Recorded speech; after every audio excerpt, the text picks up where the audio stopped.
Hello बच्चों, कैसे हो। अभी तक हम पढ़ रहे थे पोटेंशियोमीटर के बारे में। पिछले वीडियो लेक्चर में आपने पढ़ा पोटेंशियोमीटर का प्रिंसिपल और उसका कंस्ट्रक्शन। उसके बाद एक वीडियो अपलोड किया जिसमें आपने पोटेंशियोमीटर की एप्लीकेशंस पढ़ी। अब हम उन एप्लीकेशंस के आधार पे पोटेंशियोमीटर के न्यूमेरिकल्स पढ़ेंगे। तो ये न्यूमेरिकल्स इंपॉर्टेंट होते हैं, हर जगह आते हैं, चाहे बोर्ड में, नीट में, जेई में।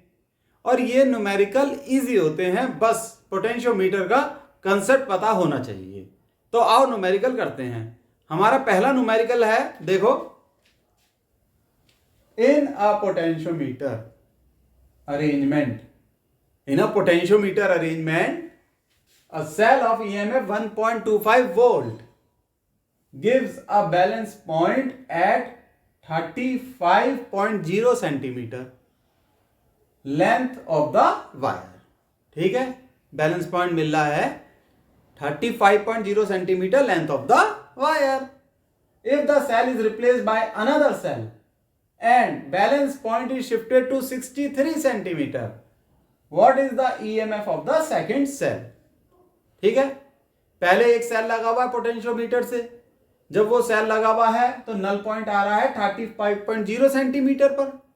उसके बाद उस सेल को हटा दिया और दूसरा सेल लगा दिया, तब नल पॉइंट आ रहा है 63 सेंटीमीटर पर। पहले सेल की ईएमएफ दे रखी है 1.25 वोल्ट, दूसरे की ईएमएफ निकालनी है। बहुत सिंपल है। जो पहली एप्लीकेशन थी comparison of EMF of two cell, पिछले वीडियो में भूल गए क्या? ठीक है, भूल गए तो दोबारा जाओ हैं उस पे। तो वो उस एप्लीकेशन का फॉर्मूला लगाना है।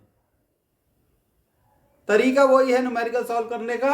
मैं हट रहा हूं, पॉज करके न्यूमेरिकल सॉल्व करो और फिर मेरा तरीका देखो, आंसर को कंपेयर करो। ठीक है बच्चों, चलो मैं हट गया, सॉल्व करो। आओ बच्चों, इसे सॉल्व करते हैं। सॉल्यूशन हमें दे रखा है ईएमएफ ऑफ सेल 1। कितना है ये सेल 1 का ईएमएफ? ये है 1.25 वोल्ट। नल पॉइंट यानी वायर की लेंथ 35 सेंटीमीटर, जबकि गैल्वेनोमीटर जीरो डिफ्लेक्शन शो करेगा, उसे कहते हैं नल पॉइंट। फिर ईएमएफ ऑफ सेल 2 कितना है भाई? यही तो निकालना है हमें। नल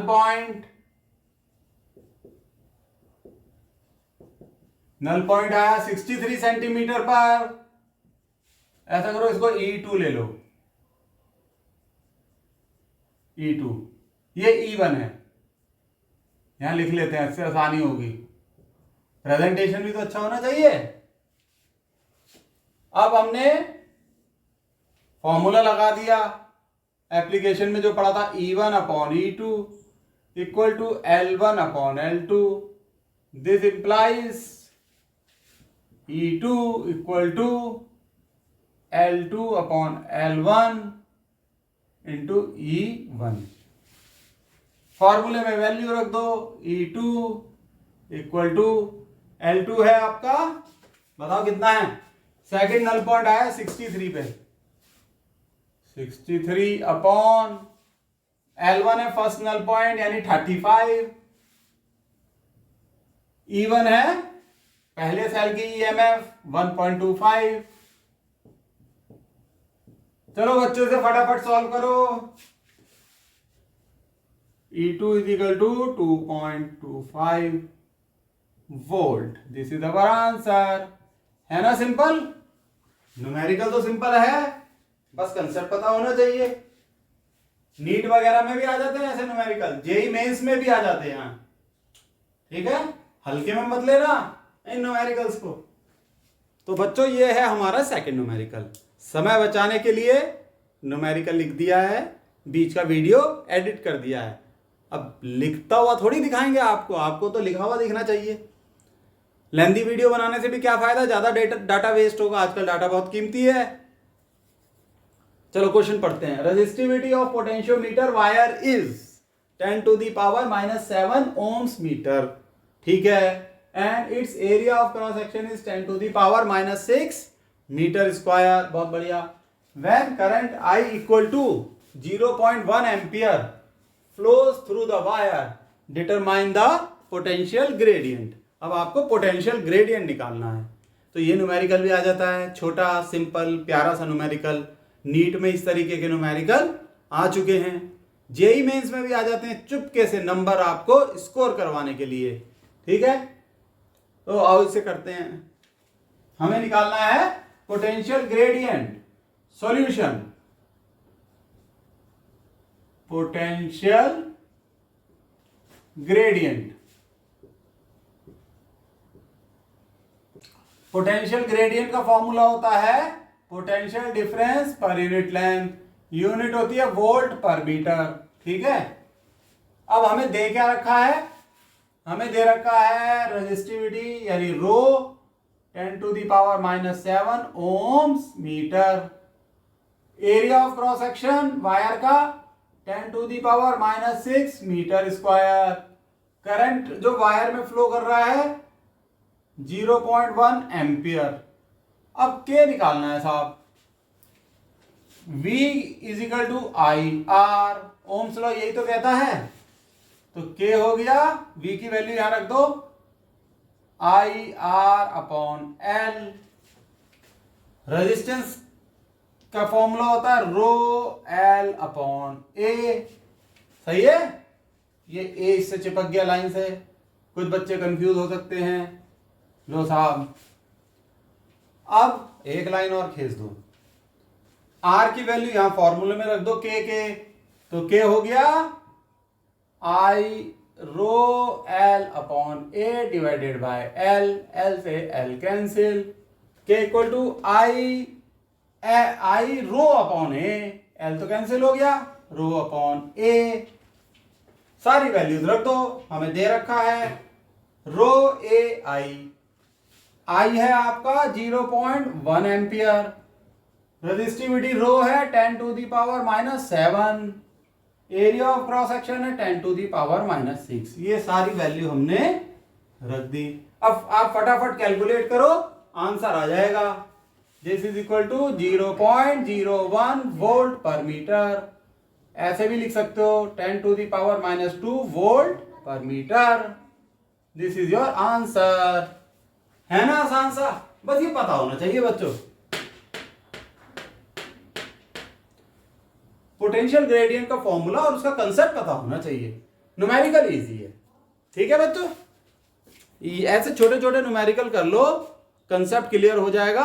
हर तरीके का न्यूमेरिकल कर ले जाओगे किसी भी कंपटीशन में, इवन बोर्ड के एग्जाम में भी 100% मार्क्स, ठीक है बच्चों। देखो तो बच्चों ये है हमारा तीसरा numerical. A cell is connected to a potentiometer, the balance point is obtained at a length of 350 centimetre. When resistance of 9 ohms is connected across the cell, then balance point is obtained at 300 centimeter.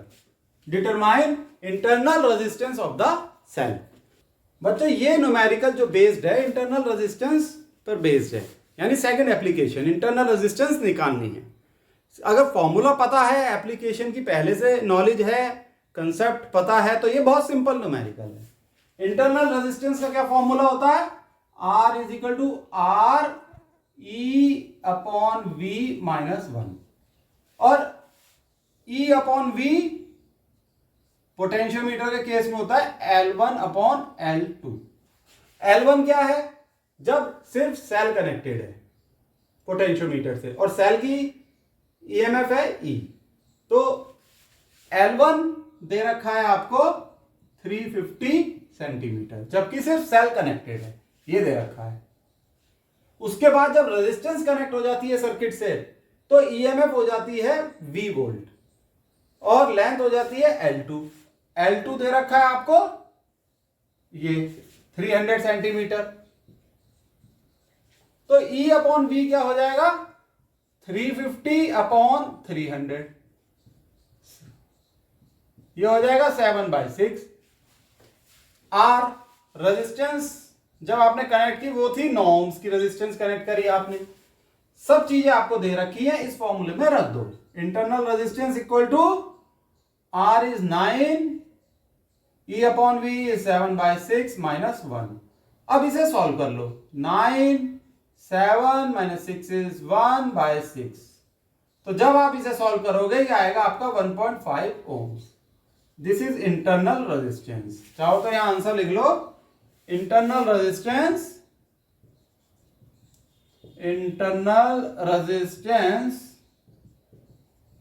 is equal to 1.5 ohms। This is your answer. सही है बच्चों, बिल्कुल आसान सा numerical है। चलो अगला numerical करते हैं बच्चों। अगला न्यूमेरिकल एनसीईआरटी का एग्जाम्पल 3.10 है। ये न्यूमेरिकल मैंने इसलिए लिया क्योंकि ये एक बहुत बेहतरीन न्यूमेरिकल है। इस न्यूमेरिकल को ध्यान से समझना, आपका पोटेंशियोमीटर का कंसेप्ट क्लियर हो जाएगा और किसी भी तरीके का न्यूमेरिकल आप पोटेंशियोमीटर का कर सकते हो इसके क्लियर होते ही। ठीक, तो ये न्यूमेरिकल कहता है a resistance of R ohms draws current from a potentiometer. ये है R resistance. The potentiometer has total resistance R0 ये रेजिस्टेंस है। फिगर इस क्वेश्चन में दे रखा है। The voltage V is supplied to the potentiometer। ये वोल्टेज V पोटेंशियोमीटर को सप्लाई की गई है, ये सब हमें दे रखा है। Determine the voltage across R, यानी इसके अक्रॉस वोल्टेज निकालनी है। When the sliding contact is in the middle of the potentiometer, यानी ये जो जॉकी का पॉइंट है ये मिडिल में है इस रेजिस्टेंस की, तब हमें R के अक्रॉस वोल्टेज निकालनी है। ठीक है बच्चों, चलो तो बच्चों इसके सॉल्यूशन को देखो। आप ये देखो, जब ये मिडिल में होगा पॉइंट, ठीक है, तो ये आधी रेजिस्टेंस इस रेजिस्टेंस के पैरेलल हो जाएगी। समझे बात को? ये वाली आधी रेजिस्टेंस इस रेजिस्टेंस के पैरेलल हो जाएगी। मतलब आप सर्किट को इस तरीके से देख सकते हो, जैसे कि ये यहां V है, ये पॉइंट, ये आधी रेजिस्टेंस, ये आधी रेजिस्टेंस, ये C पॉइंट, ये A पॉइंट, यहां से ये कनेक्टेड है जॉकी, और ये R सेंटर में कनेक्टेड है। तो ये हो गई R0/2, सही से लिखो है ना, R0/2, और ये भी हो गई R0/2। आधी आधी रेजिस्टेंस है, ये रेजिस्टेंस इसके पैरेलल हो जाएगी। तो इन दोनों का कॉम्बिनेशन निकाल लो, मतलब कंबाइंड रेजिस्टेंस कितनी होगी। तो combined resistance 1/R equal to 1/R0/2, ये ले ली, प्लस 1/R, ये ऊपर चला जाएगा 2/R0 प्लस 1/R। अच्छा ये इक्विवेलेंट है ना, तो E यहां लगा दो, क्योंकि ये R और ये R नहीं तो सेम हो जाएगा, कंफ्यूजन हो जाएगी। This is equal to 2R plus R0 upon R0R। इसका ये अर्थ हुआ equivalent resistance is equal to R0R upon 2R plus R0। सही हो गया? देखो तो बच्चों ये जो आ रही है ये इन दोनों की इक्विवेलेंट रेजिस्टेंस है। अब इसकी इक्विवेलेंट रेजिस्टेंस बनाते हैं और देखते हैं सर्किट कैसा हो गया। हालांकि ये सर्किट बार बार बनाने की जरूरत नहीं, यहां मैं आपको समझाने के लिए बना रहा हूं। तो अब सर्किट देखो ऐसा हो जाएगा। V नीचे आपको पता नहीं दिख रहा है या नहीं, एक मिनट, दिख तो रहा है। देखो ये तो था V है, ये वाला V आ गया, ये मैंने बना दिया आपका A पॉइंट, इसकी इक्विवेलेंट रेजिस्टेंस है RE, वो ये बना दी। फिर ये आर नॉट बाय टू आ गई, ये आर ही है, फिर ये आर नॉट बाय टू, ये पॉइंट बी हो गया, ये आर नॉट बाय टू, फिर ये सी हो गई। ये सर्किट बन गया अब आपका। ये दो रेजिस्टेंस सीरीज में हो गई। अब इनकी इक्विवेलेंट रेजिस्टेंस निकाल लो, ठीक है। वो हो जाएगी R E dash, this is equal to R E plus R naught by two. R E की वैल्यू यहां से रख लो, R naught R upon two R plus R naught plus R naught by two. ये हो गई, ये combined resistance हो गई, सही है। V पोटेंशियल है। बच्चों एक तरीके से हम रेजिस्टेंस का सर्किट सॉल्व कर रहे हैं। अब आप ये देखो कि जो करंट इस RE में फ्लो करेगा वही करंट इसमें होगा I, ठीक है। इसकी इक्विवेलेंट रेजिस्टेंस है ये, पोटेंशियल है V, तो करंट होगा V बाय R। कितना होगा current? V by R। So current लिखो, करंट I, ये हम निकालेंगे, current I is equal to V by R E dash, ठीक। V है, V तो V दे रखा, R E डैश है, पूरे लिख लो, R naught R upon 2R plus R naught plus R naught by 2। ये है बच्चों करंट, ये लिख लिया हमने, सही है। करंट हमें पता लग गया। बच्चों हमें इस रेजिस्टेंस के अक्रॉस वोल्टेज निकालनी है। ये दोनों पैरेलल में थी, पैरेलल में पोटेंशियल सेम रहता है, तो यानी इसके अक्रॉस जो पोटेंशियल है वही इसी के अक्रॉस है, ठीक। इनका कंबाइंड इफेक्ट है ये, तो इसके अक्रॉस जो पोटेंशियल है वो अगर हम निकाल लें तो वही पोटेंशियल इसके अक्रॉस हो जाएगा। पूछा क्या गया हमसे? डिटरमाइन द वोल्टेज अक्रॉस, चलो वोल्टेज ही कह लेते हैं।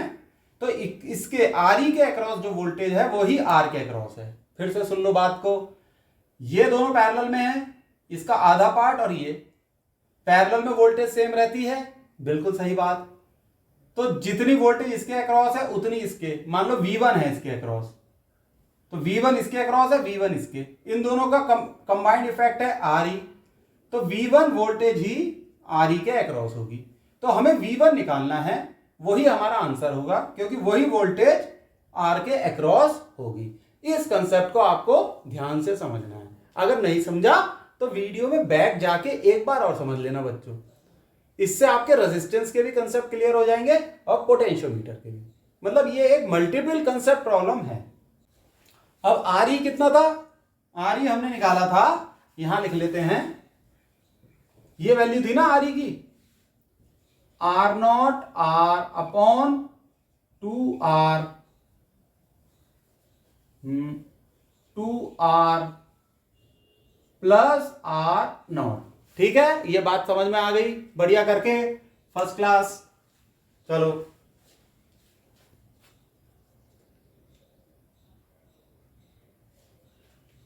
अब ये जो V1 पोटेंशियल है, V1 is equal to I R E,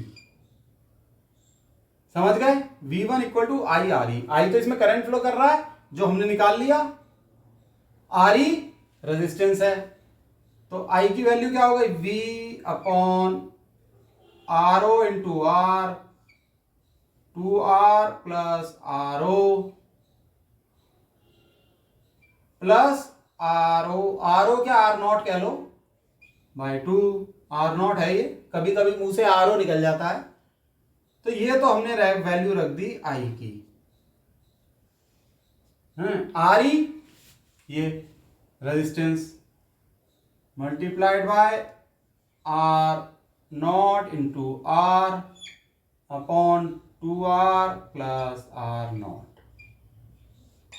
तो बच्चों अब इसे सॉल्व कर लो आप, देखो इसे सॉल्व करो, मैं तो आपको सॉल्व करके दूंगा ही। अब बस इसको सॉल्व करना रह गया और V1 ही हमारा आंसर है, यानी इसके अक्रॉस, इस रेजिस्टेंस के अक्रॉस वोल्टेज। चलो इसे सॉल्व करते हैं। ये सब रब कर रहा हूं, जरा नोट डाउन कर लो।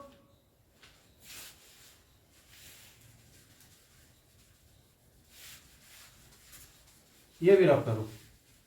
अब आपको समझ में तो आ गया है। इसको सॉल्व करते हैं हम। ये ऐसे ऊपर जाएगा, ये ऐसे, तो V1 equal to V upon 2 R into R plus R0 multiplied by 2R plus R0, सही हो गया, डिवाइडेड बाय 2 इंटू 2, ये एक कहां से आ गया, R प्लस R0। ये तो हमने करंट को सॉल्व कर लिया, मल्टीप्लाइड बाय हो जाएगा R0 into R, 2R plus R0। ये कैंसिल हो गया टर्म, ये इससे कैंसिल हो गया, सही है। अब फर्दर सॉल्व करते हैं। अब तो सर्किट भी मिटा दें तो क्या हर्ज है, समझ में तो आ गया है सब आपको। तो बच्चों इसको लिखेंगे V1 इक्वल टू, इधर हो जाएगा VR0 इंटू R, इसे ऐसे करेंगे तो हो जाएगा 4, 2 यहां का और 2 ये हो जाएगा 4 R0 इंटू R प्लस बचा R0 स्क्वायर। अब ये R0 ऊपर भी है नीचे भी है, यहां स्क्वायर है, एक कैंसिल हो जाएगा। बच्चों ये हो जाएगा VR0 into R divided by, नीचे से R0 कॉमन ले लिया, 4R प्लस R0। देखो यहां R0 से R0 कैंसिल, तो V1 equal to VR upon 4R plus R0। This is your answer, ठीक है। ये आपका आंसर है। Voltage across resistance R is V1 और ये आंसर है। इतनी वोल्टेज होगी रेजिस्टेंस R के अक्रॉस, सही है बच्चों। चलो आज के लिए इतना बहुत है, नोट डाउन कर लो, आप सवाल को समझो, वीडियो को बार बार देखो अगर समझ में नहीं आता। ये बड़ा अच्छा कंसेप्चुअल क्वेश्चन है। चलो आज के लिए बाय, ठीक है बच्चों, हट रहा हूं वीडियो के आगे से, बाय।